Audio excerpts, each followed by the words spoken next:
of a sudden, I found myself in love with the whirl. So there was only one thing that I could do, was ding-a-ding-dang, my dang-along-ling-long.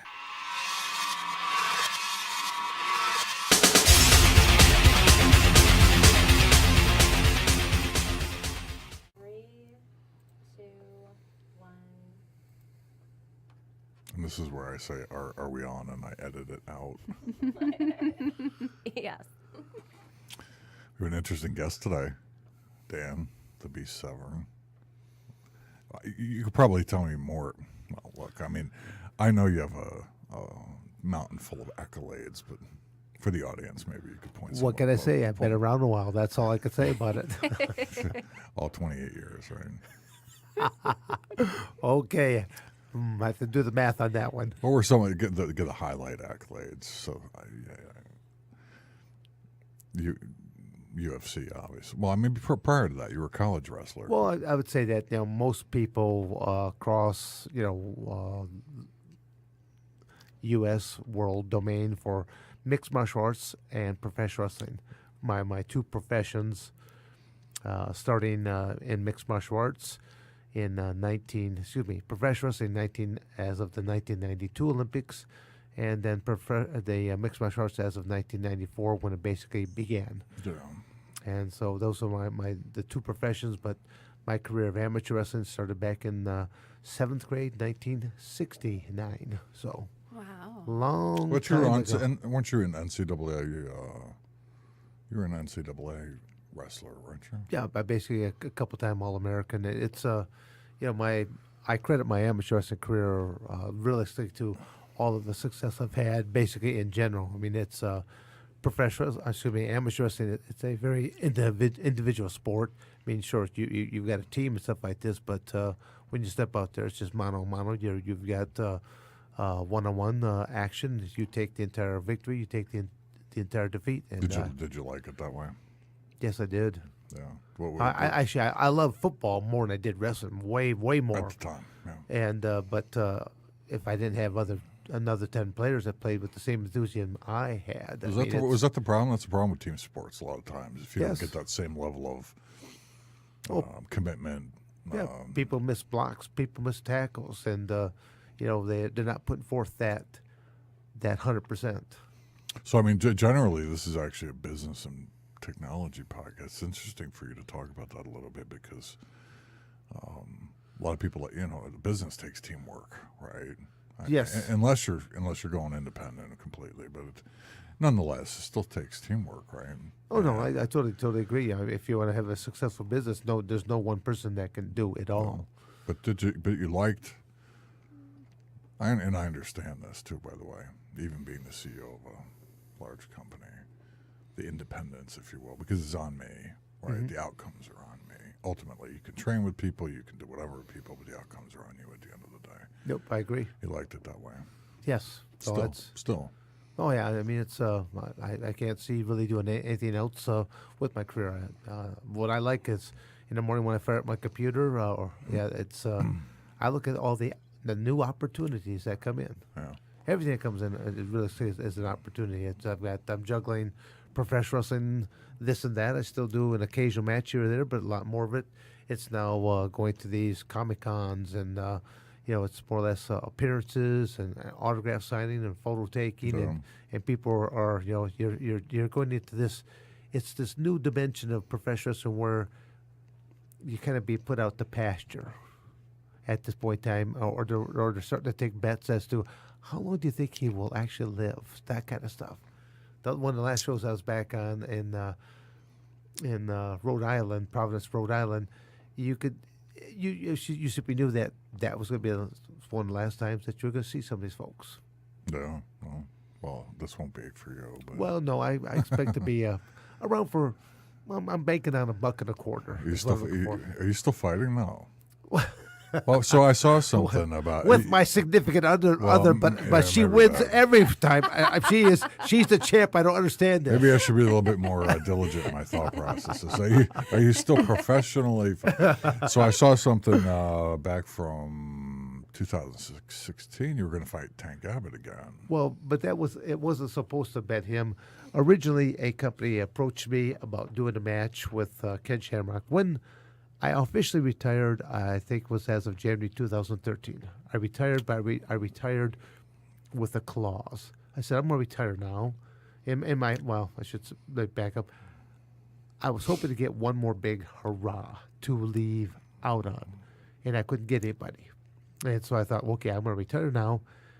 But if one of these three guys ever stepped up to the plate, I would seriously cut the plate coming back out of retirement. It just all depends if I'm weighing 500 pounds at that point in time. If I'm, 88, I doubt if I was going to come out of retirement for either one of those. Who were they? Ken? Who else? Right in Who would have the you row. fought? It would have been a Mark Coleman, a Ken Shamrock, a Royce Gracie. If I could have had it right in those pecking order, I would have had those as my last three matches and would have been done. In that order? Yeah. Ken yeah. first? No. Mark, would have been Mark. Would have been Mark Coleman, Ken Shamrock, Royce Gracie. Those basically are three losses I had that, it just kind of sticks in my craw just a little bit there. You just want to, you beat Ken once, didn't you? Yeah, I mean, we're one-on-one. But the thing is, both Ken and Royce have tested positive for steroids. Ken's tested positive a couple of different times. Well, I mean, isn't that why he didn't do the 2016? No, wait. Tank Abbott tested positive. Oh. Well, according to reports, he tested positive, or he didn't. Let me put it a different way. He didn't test positive for steroid. He didn't make the health check. Yeah. Well, that's in 16. Yeah, when he was supposed to do that match with me, that was one of the other considerations. And he didn't make the health check. Right? Yeah. So he's just too heavy. Or just whatever. He had some health. He definitely has some health issues. Did I really want him? No, because when they first approached me, they approached me for doing a match with Ken. I'm like, sure. Yeah. And it's literally that was. But didn't he also get I don't want to say banned, but did he get stopped from performing as well? Ken? From competing, yeah. Yeah, well, basically, I don't know how long he got his sanctions put against him, but since it's his second or third time. I was talking about Nevada Athletic Commission. Yeah. I honestly, I don't pay a whole lot of attention to that stuff. It's kind of like, well, I think that was it. Yeah. Oh, you guys friends or not? It's confusing to me whether you guys are or not for in real life. Right, because you have this WWE thing, which is sort of the entertainment. I really don't know the guy, but anytime that his name comes up in interviews, stuff like this, I really don't want the association with him. I go, there is no comparison between him and myself. I'm lifetime chemical free. He's not. He's test positive time and again. He's basically he's a hypocrite. I refer to him as the sham. Most people.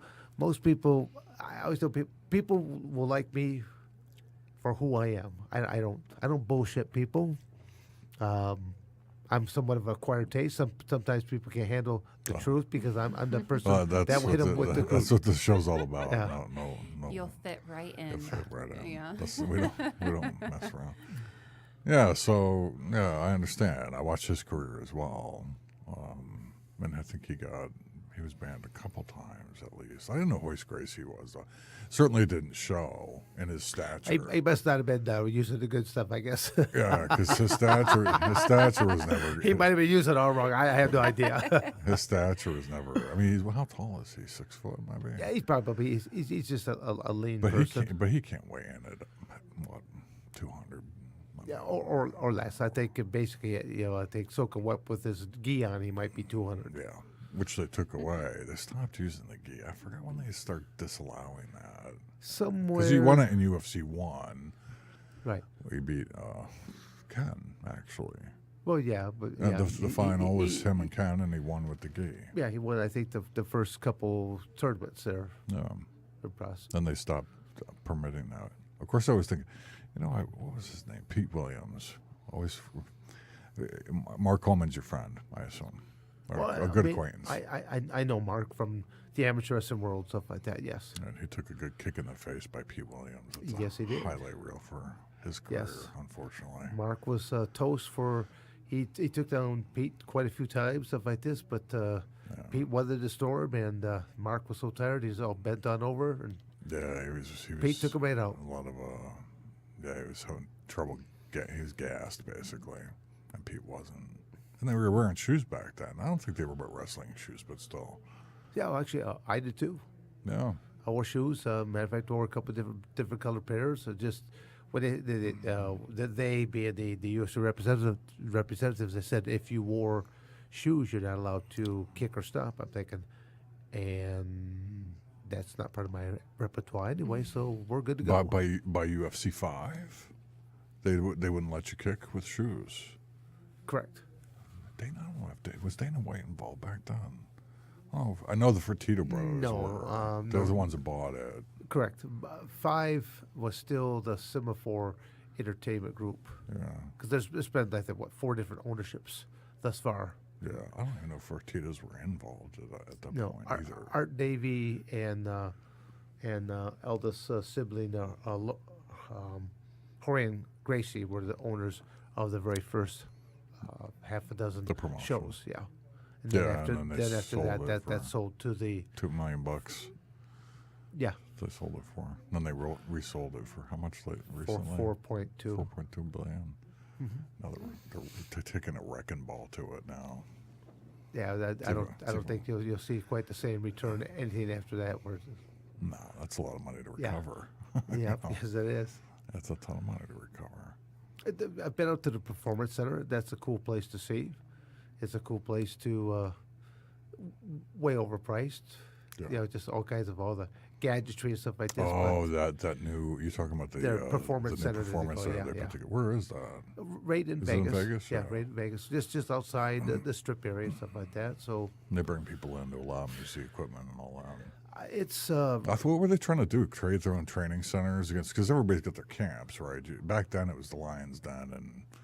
Well, I think it was just based upon geographical type of conditions, wherever you were at, and whatever your primary or job that you're working at, and a lot of people realize, well, most of these people, they have to have a job. On top of that, they only go out there periodically. A fighter's shelf life is not all that long because they can't sustain themselves. No.